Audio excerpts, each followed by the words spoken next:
نحمده ونصلي ونسلم على رسوله الكريم اما بعد فاعوذ بالله من الشيطان الرجيم بسم الله الرحمن الرحيم ومن آياته ان خلق لكم من انفسكم ازواجا لتسكنوا اليها وعن ابی ایوب رضی اللہ تعالی عنہ قال قال رسول اللہ صلی اللہ علیہ وسلم اربع من سنن المرسلین الحیاء والتعطر والسواک والنکاح رواہ الامام الترمذی رحمہ اللہ فی جامعہ اللہم صلی علی محمد وعلی آل محمد کما صلیت علی ابراہیم وعلی آل ابراہیم انک حمید مجید اللہم بارک علی محمد وعلی آل محمد کما بارکت علی ابراہیم وعلی آل ابراہیم انک حمید مجید۔ مرکز اہل سنت والجماعت خانقاہ حنفیہ کا سالانہ اجتماع شروع ہے۔ اس اجتماع کے مقاصد میں سے اہم مقصد یہی ہے کہ ہم دین اسلام کو پیش کریں، آنے والے سامعین دین اسلام سنیں اور اس پر عمل پیرا ہوں۔ اسلام، دین، شریعت، یہ 5 چیزوں کا نام ہے۔ نمبر 1 اعتقادات، عقائد ہمارے کیا ہوں۔ نمبر 2 عبادات، نماز، روزہ، حج، زکوٰۃ۔ نمبر 3 معاملات، خرید، فروخت، نکاح، طلاق، اجارہ۔ نمبر 4 معاشرات، گھروں میں رہن سہن کے طریقے، اسی طرح تعلقات، حقوق، فرائض۔ اور نمبر 5 اخلاقیات، کہ انسان اچھے اخلاق اپنائے اور برے اخلاق سے اجتناب کرے۔ آپ حضرات تشریف لائے ہیں اور جو حضرات لائیو سن رہے ہیں وہ بھی، ہم اس بات کو ذہن میں رکھیں کہ جب ہم کوئی گفتگو سنیں تو عمل کے ارادے سے۔ آج ہم یہاں سن رہے ہیں، اگر اعتقادی چیز ہے تو اس کا اعتقاد رکھیں، اگر وہ عملی چیز ہے تو جب گھر جائیں تو اس پر عمل پیرا ہوں۔ معاشرے کے متعلق ہے تو اس پر ہم معاشرے کے اصلاح اور فلاح و بہبود کے لیے عمل پیرا ہوں۔ دین اسلام کے ان 5 اجزاء میں سے دوسرا اور تیسرا جو جز ہے، یعنی عبادات اور معاملات، عبادت بھی ہو اور معاملہ بھی ہو، اس پر بہت سی چیزیں ہیں۔ آج کی اس محفل میں میرے ذمہ جو موضوع سپرد کیا گیا ہے وہ ہے مسائل نکاح، یعنی نکاح کے احکام، نکاح کے فضائل اور نکاح کے مسائل۔ نکاح کو 2 حیثیتیں حاصل ہیں۔ نمبر 1 نکاح عبادت بھی ہے اور نمبر 2 نکاح معاملات میں بھی شامل ہے۔ اس لیے نکاح کے متعلق، اور نکاح یہ ہمارے معاشرے کی بنیادی چیز ہے، آج ہم نکاح کے متعلق احکام سمجھیں، مسائل سمجھیں، اور اس نیت کے ساتھ سمجھیں کہ ہم اپنی ذات سے شروع کرتے ہوئے انشاءاللہ معاشرے میں نکاح مسنونہ کی ترویج اور اشاعت کریں گے انشاءاللہ۔ نکاح کے متعلق میں بنیادی طور پر 6 باتیں عرض کروں گا، اسے آپ حضرات درجہ بدرجہ سمجھتے جائیں۔ نمبر 1 نکاح کے فضائل۔ نکاح کے فضائل میں قرآن کریم اور احادیث مبارکہ میں کئی چیزیں تفصیل سے آئی ہیں، میں 2 احادیث آپ کی خدمت میں پیش کرتا ہوں۔ نمبر 1 حضرت ابو ایوب انصاری رضی اللہ عنہ نے ارشاد فرمایا ہے کہ رسول اللہ صلی اللہ علیہ وسلم نے فرمایا اربع من سنن المرسلین، 4 چیزیں ایسی ہیں جو انبیاء علیہم السلام کی سنتوں میں سے ہیں، یعنی تمام انبیاء کی شرائع میں چیزیں چلی ہیں۔ نمبر 1 الحیا، ہر نبی باحیا ہے اور ہر نبی نے حیا کا درس دیا ہے۔ نمبر 2 التعطر، عطر لگانا، خوشبو لگانا، یہ بھی تمام انبیاء علیہم السلام کی سنتوں میں اور ان کی شریعت میں رہا ہے۔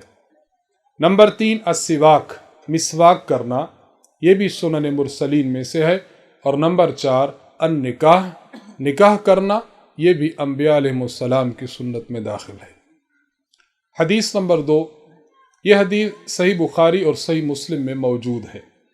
حضرت عبداللہ بن مسعود رضی اللہ عنہ ارشاد فرماتے ہیں کہ رسول اللہ صلی اللہ علیہ وسلم نے فرمایا من استطاع منکم الباءۃ فلیتزوج، جو شخص اخراجات اٹھانے کی طاقت رکھتا ہو اسے چاہیے کہ نکاح کر لے، فإنہ اغض للبصر واحسن للفرج، اس لیے کہ نکاح کرنا اس سے آنکھ بھی محفوظ ہوتی ہے اور انسان کی ناموس اور عزت بھی محفوظ ہوتی ہے۔ فمن لم یستطع، جس بندے میں نکاح کرنے کے اخراجات کی طاقت نہیں ہے اسے چاہیے فعلیہ بالصوم، اس شخص کو چاہیے کہ وہ روزے رکھے، فإنہ لہ وجاء، کیونکہ روزہ رکھنے سے اس کی شہوت ٹوٹ جائے گی۔ ان دو احادیث مبارکہ سے یہ بات ثابت ہوتی ہے کہ نکاح کرنا نمبر ایک یہ کہ یہ انبیاء علیہ السلام کی سنت ہے، اور نمبر دو یہ کہ یہ ضرورت انسانی میں داخل ہے۔ انسان کی آنکھ دیکھنا چاہتی ہے، حلال بھی دیکھ سکتی ہے، حرام بھی دیکھ سکتی ہے۔ اللہ کے نبی نے اس کے لیے صحیح طریقہ بیان فرمایا کہ حرام کو چھوڑ کر حلال کی طرف جائے، زنا کو چھوڑ کر نکاح کی طرف آئے۔ اور نمبر دو کہ انسان میں اللہ نے شہوت رکھی ہے، شہوت کی قضاء کے لیے، شہوت کو پورا کرنے کے لیے بھی میدان میں دو راستے ہیں۔ نمبر ایک درست راستہ جو نکاح ہے، اور نمبر دو غلط راستہ جو بدکاری ہے۔ غلط راستہ اور بدکاری سے بچاتے ہوئے اللہ کے نبی نے نکاح کرنے کی ترغیب دی ہے۔ یہ نکاح کی اہمیت اور نکاح کی فضیلت میں بنیادی حیثیت رکھتی ہے۔ نمبر دو، نکاح جب انسان کرتا ہے تو نکاح کے مقاصد کیا ہونے چاہیے؟ جو افراد ابھی شادی کی خواہش رکھتے ہیں، نکاح کی خواہش رکھتے ہیں، وہ بھی ذہن میں رکھیں، اور جو حضرات شادی شدہ ہیں وہ بھی ان مقاصد کو ذہن میں رکھیں کہ آیا نکاح کرنے کے بعد یہ مقاصد مجھے پورے ہو رہے ہیں تو اللہ کا شکر ادا کرے، اور اگر ان مقاصد میں، ان اہمیتوں میں کمی رہ چکی ہے تو اسے پورا کرنے کی کوشش کریں۔ نمبر ایک، نکاح کے مقاصد میں سے ایک اہم مقصد یہ ہے کہ جس طرح عبادت مقصودی ہے اس طرح نکاح بھی مقصودی عبادت ہے۔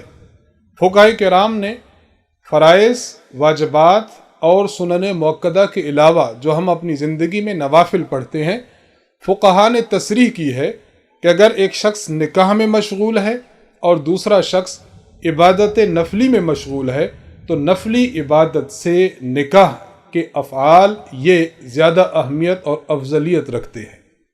نمبر دو، نکاح کے مقاصد میں سے اہم مقصد انسان کا تقوی اور پرہیزگاری ہے۔ نکاح کر کے انسان تقوی اختیار کرتا ہے، گناہوں سے دوری اختیار کرتا ہے، پرہیزگاری اختیار کرتا ہے۔ اب یہ انسانوں کو سوچنا چاہیے، اگر ایک شخص نکاح کے باوجود غلط راستے اور غلط ڈگر پر چل رہا ہے تو اسے سمجھنا اور سوچنا چاہیے کہ میں نکاح کے ان مقاصد کو حاصل نہیں کر رہا، میں غلط راستے سے درست راستے کی طرف آ جاؤں تاکہ نکاح کے مقاصد ٹھیک طریقے سے حاصل کروں۔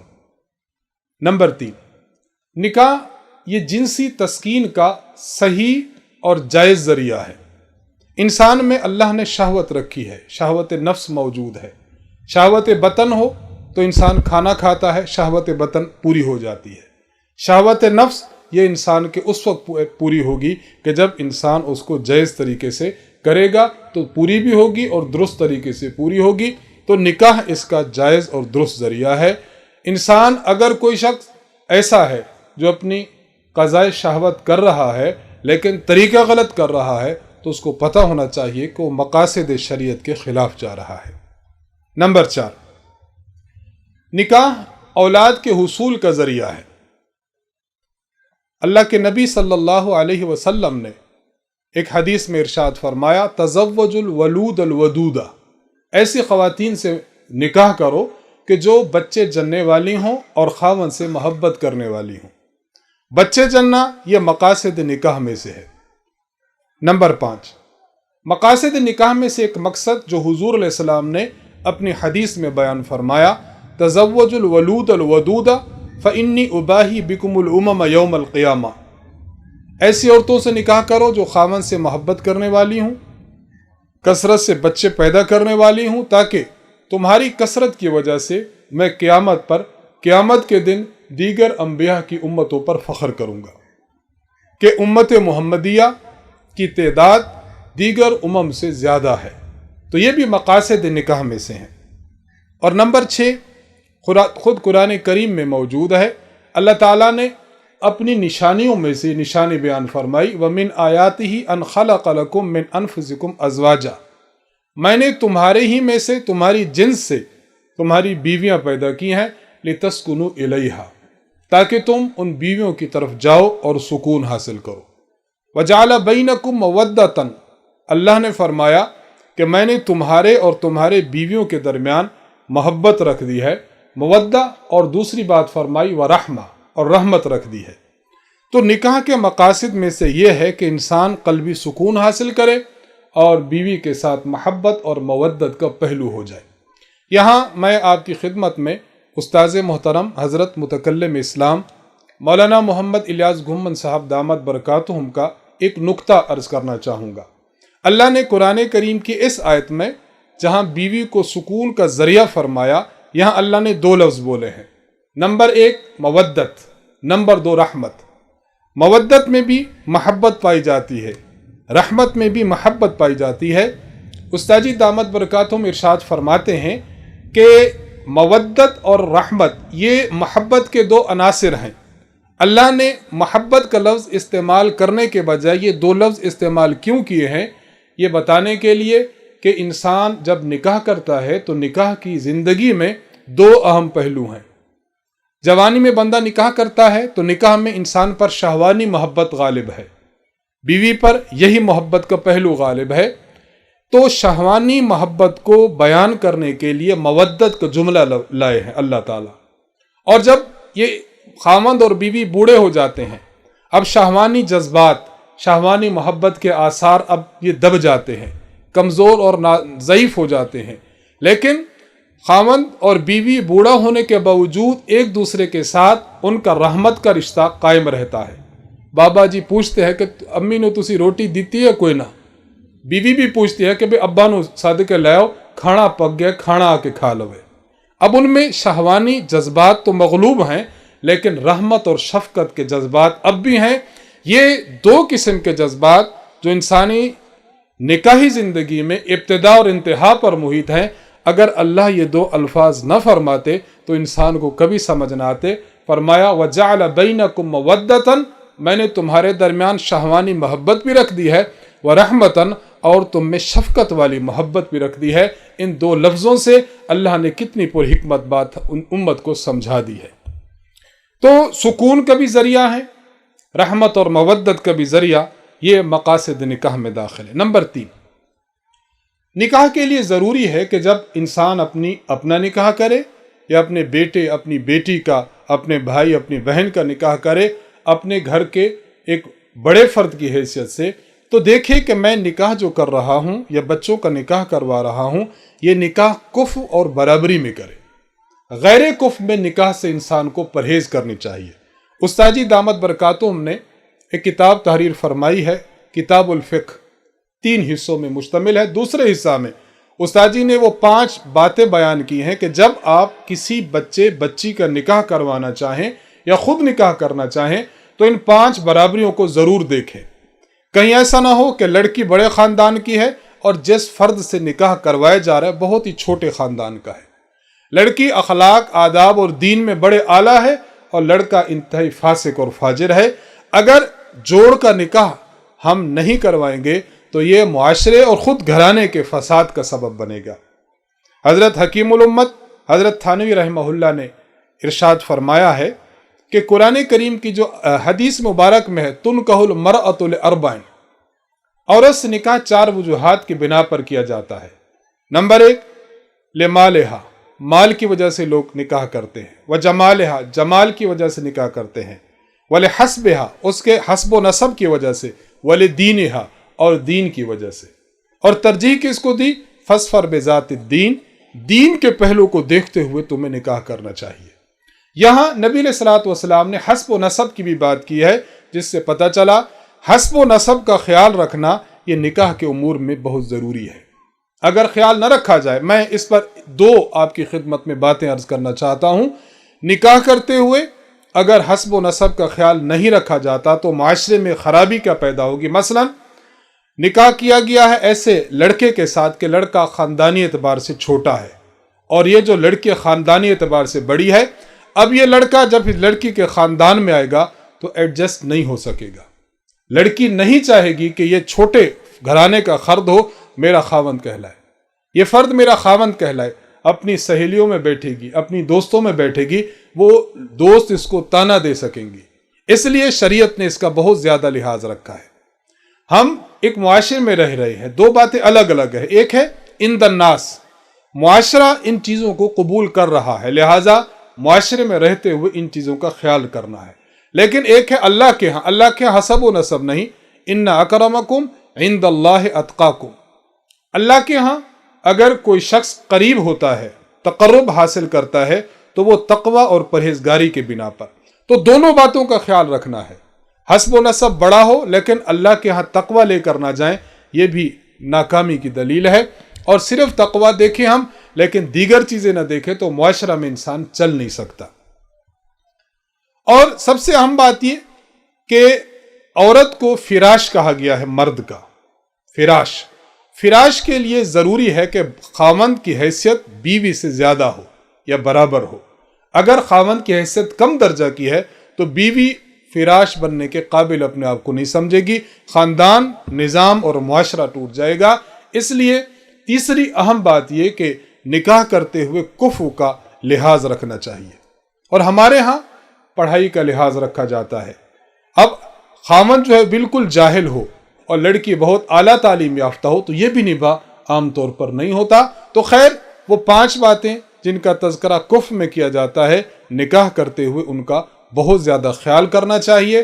ایسا نہ ہو کہ نکاح کفر اور برابری کے بجائے غیر برابری کے خاندان میں ہو جائے۔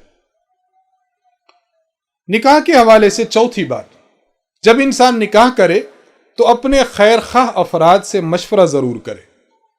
آپ مرکز اہل سنت والجماعت خانقاہ حنفیہ کے ساتھ متعلق ہیں، اسی طرح دیگر ہمارے اکابرین علماء دیوبند اور ان کی خانقاہوں سے جو لوگ وابستہ ہوں، تو ہر شخص اپنے پیر و مرشد، اپنے بڑے جید عالم اور جس پر وہ اعتماد کرتا ہے، نکاح کے معاملہ میں ان سے مشورہ ضرور کرے۔ اور استاد جی دامت برکاتہم عالیہ ارشاد فرماتے کہ مشورہ کرنے میں 2 چیزوں کا لحاظ رکھنا ضروری ہے۔ مشورہ ایسے فرد سے کریں کہ جس کو آپ سے محبت ہو، اگر جس کو محبت نہیں ہے تو وہ آپ کو ٹال دے گا۔ محبت ہوگی آپ کے خیر خواہی کرے گا، محبت ہوگی اچھے برے کی تمیز کر کے آپ کو مشورہ دے گا۔ اور نمبر 2، اس فن اور اس میدان میں ماہر ہو۔ معاشرتی مسئلہ ہے وہ معاشرے کو صحیح جانتا ہو، شرعی مسئلہ ہے وہ شریعت کو ٹھیک جانتا ہو، اصلاح کا پہلو ہے وہ اصلاح کو اچھی طرح خبردار ہو اس سے۔ تو مشورہ کریں، مشورے کے بعد انسان نکاح کی طرف آئے۔ اور مشورے کے ساتھ ساتھ پھر دعاؤں کو بھی اہتمام کیا جائے، انسان استخارہ بھی کرے۔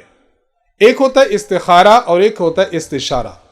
استخارہ کا معنی اللہ سے خیر طلب کرے، استشارہ کا معنی اہل مشورہ سے انسان کو مشورہ لینا چاہیے۔ 5ویں بات، نکاح جب انسان کرتا ہے تو نکاح کے کچھ ابتدائی مراحل ہیں اور نکاح کے کچھ انتہائی مراحل ہیں۔ نکاح کے ابتدائی مراحل، پیغام نکاح بھیجنا۔ اگر کوئی شخص چاہتا ہے کہ فلاں گھر میں میرا نکاح ہو جائے یا میرے بیٹے کا نکاح ہو جائے تو اس کے لیے خطبہ یعنی پیغام نکاح دیا جاتا ہے۔ یہاں ایک بات بہت اچھی طرح یاد رکھنی چاہیے، آپ کو اگر پتہ ہے کہ فلاں شخص نے فلاں گھر میں فلاں لڑکی کے لیے نکاح کا پیغام بھیجا ہوا ہے اور وہ اس پر آمادگی ظاہر کر رہے ہیں تو شریعت کا حکم یہ ہے لا یخطب علی خطبۃ اخی، کوئی شخص کسی کے پیغام نکاح پر اپنا پیغام نکاح کبھی نہ بھیجے۔ ہاں اگر وہ پیغام نکاح قبول نہیں کرتے، انکار کر دیا گیا ہے، اب آپ اپنا پیغام نکاح بھیج سکتے ہیں۔ یہ ہماری معاشرتی چیزیں ہیں۔ خانقاہ حنفیہ میں آنے کے مقاصد میں سے اہم مقصد کہ ہم جہاں عقائد سیکھتے ہیں، عبادات سیکھتے ہیں، ہم وہاں اپنے معاشرتی تعلیمات کو بھی سیکھیں۔ ہمارا دین ہمارے بارے میں کیا کہتا ہے؟ اس نے نکاح پیغام بھیجا، ہم نے بھی بھیج دیا، اب انہوں نے ہمارے مال و دولت کو دیکھا لیکن وہ رشتہ اچھا تھا ان کے لیے، انہوں نے اس کو مسترد کر دیا۔ اچھا رشتہ کسی کو نہ ملے اس کی وجہ ہم قرار پائیں، اس سے بڑی بد اخلاقی انسان کی کیا ہوگی۔ شریعت نے اس کو بالکل ناپسند فرمایا ہے۔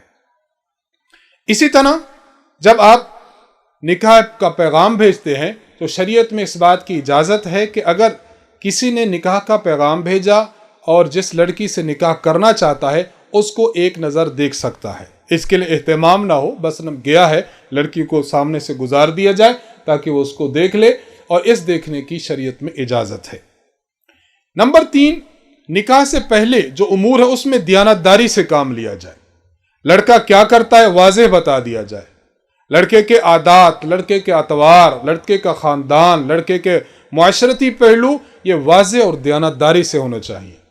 جب کام ہو گیا، نکاح ہو گیا، بعد میں پتہ چلا کہ لڑکا تو فاسق و فاجر ہے، لڑکا تو یہ غلط کاروبار کرتا ہے، لڑکا تو شراب خوری کرتا ہے، نکاح سے قبل لڑکی دینے والا اور لڑکے کا خاندان، ان دونوں خاندانوں کو چاہیے کہ اپنے معاملات بالکل واضح بتا دیں تاکہ بعد میں کسی قسم کی کوئی خرابی کا پہلو لازم نہ آئے۔ چوتھی بات جو نکاح سے پہلے کی جاتی ہے، مثلا ہاں کر دی گئی اور لڑکے والوں کو ہاں ہو گئی ہے، اب اس کے بعد ہمارے معاشرے میں منگنی کی ایک بہت بڑی رسم موجود ہے، اور یہ اتنی بڑی رسم ہے بعض علاقوں میں منگنی کی بھی 2 قسمیں ہیں، ایک ہے چھوٹی منگنی اور ایک ہے بڑی منگنی۔ چھوٹی منگنی صرف دعا کر کے آ جائیں، بڑی منگنی پورا طوفان لے کر جاتے ہیں۔ منگنی محض کیا ہے، ہم نبی علیہ الصلوۃ والسلام کی سیرت سے سیکھتے ہیں۔ حضرت علی رضی اللہ تعالیٰ عنہ نبی علیہ السلام کی خدمت میں تشریف لائے، آپ خاموش بیٹھے رہے، شرم و حیا کی وجہ سے کچھ عرض نہ کر سکے۔ پیغمبر علیہ السلام نے ارشاد فرمایا، اے علی، آپ جس مقصد کے لیے آئے ہیں وہ مجھے بذریعہ وحی معلوم ہو چکا ہے، آپ میری بیٹی فاطمہ کا رشتہ طلب کرنے آئے ہیں، تو وحی کے ذریعے جبریل امین نے مجھے اللہ کا حکم دیا ہے کہ میں فاطمہ کا نکاح تم سے کر دوں۔ نبی علیہ السلام نے اسی محفل میں نکاح کا جو پیغام لائے تھے اس پر آمادگی ظاہر فرما دی، بس یہ منگنی ہے۔ منگنی کی شرعی حیثیت یہ ہے کہ منگنی محض ایک وعدہ ہے، وعدہ نکاح ہے کہ ہم اپنی لڑکی آپ کے لڑکے کے نکاح میں دیں گے اور بس۔ اس کے لیے یہ خاندان آ رہا ہے، اس کے لیے زرق برق کے کپڑے ہیں، نشانی کے طور پر انگوٹھی ہے، لڑکی کے پلو میں باندھنے کے لیے 2000 روپے ہیں، اس کے لیے اکٹھے بٹھا کر اب دیکھیں، نکاح سے قبل لڑکا اور لڑکی یہ دونوں ایک دوسرے کے لیے اجنبی ہیں، اکٹھی تصویریں کھینچی جا رہی ہیں، وہی ایک دوسرے کو انگوٹھیاں پہنا رہے ہیں۔ شریعت میں اس کی اجازت نہیں ہے، یہ پہلو شریعت کی نظر میں حرام ہے۔ اس لیے ہم یہ تہیہ کر کے جائیں، اولاد اللہ اگر دی ہے تو بہت اچھا، اللہ اولاد دیں گے، ہم اسی پر عمل پیرا ہوں گے کہ ہم منگنی ہے یا نکاح ہے یا ولیمہ ہے یا اس سے پہلے کے جتنے بھی ہمارے مراحل ہیں، ہم نے ان کو انتہائی سادگی کے ساتھ سر انجام دینا ہے انشاءاللہ۔ اور 5ویں بات، لڑکی جب جوان ہو جائے تو جوان ہونے کے بعد انتظار زیادہ نہ کیا جائے، اگر رشتہ میسر ہو جاتا ہے تو فوراً نکاح کیا جائے۔ سنن ترمذی میں حدیث موجود ہے، حضرت علی رضی اللہ تعالیٰ عنہ فرماتے ہیں کہ نبی علیہ الصلوۃ والسلام نے مجھے ایک بات ارشاد فرمائی تھی، اے علی، 3 چیزوں میں کبھی تاخیر نہ کرنا۔ نمبر 1، الصلاۃ، نماز کا جب وقت آ جائے اس میں تاخیر نہ کرنا۔ نمبر 2، جب جنازہ تیار ہو جائے اس کو ادا کرنے میں تاخیر نہ کرنا۔ اور نمبر 3، جب لڑکی کے جوڑ کا رشتہ مل جائے اب اس کو رخصت کرنے میں تاخیر نہ کرنا۔ تو یہ نکاح سے پہلے ہم ان امور کا بہت زیادہ خیال رکھیں۔ لڑکی بیٹھی ہے، اس کے بالوں میں چاندی آ چکی ہے، نہ والد کو پرواہ ہے نہ والدہ کو پرواہ ہے، یا رشتے آ رہے ہیں لیکن ڈیمانڈ اتنی زیادہ کی جا رہی ہے کہ اس ڈیمانڈ پر کوئی رشتہ اتر نہیں رہا، 32 اور 35 سال کی ہو گئی، اب کیا ہوا، اب اس بچی کا کیا قصور ہے؟ حدیث مبارک میں ہے، نبی علیہ السلام فرماتے ہیں بچہ جب جوان ہو جائے اور بلا وجہ والدین اس کے نکاح میں تاخیر کریں۔ یہ حدیث ان افراد کو سمجھنی چاہیے اور اس پر غور کرنا چاہیے۔ بلا وجہ اس کے نکاح میں اگر تاخیر کرتے ہیں اور اس سے بدکاری سرزد ہوتی ہے، اس کا گناہ اس والد اور والدہ کے سر ہوگا۔ اس لیے اس پہلو کو انسان کبھی نظر انداز نہ کرے، نکاح کے مراحل میں بڑی اس کو تندہی کے ساتھ اور انتہائی شفقت کے ساتھ کام لینا چاہیے۔ نمبر 6، نکاح کے حوالے سے ہم دیکھتے ہیں کہ نکاح کی جب محفل ہو، نکاح کی محفل میں بات سمجھیں،